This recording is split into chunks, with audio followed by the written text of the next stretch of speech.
Hi friends, आप सभी को मेरे वीडियो में स्वागत है। आप लोग कैसे हैं?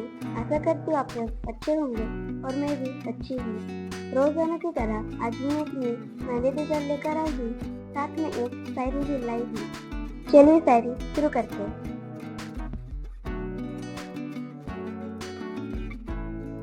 सूरज ने धरती सजा दी रोशनी बिखेर कर, सूरज ने धरती सजा दी रोशनी बिखेर कर, दुल्हन ने हथेली सजा दी मेहंदी लगाकर।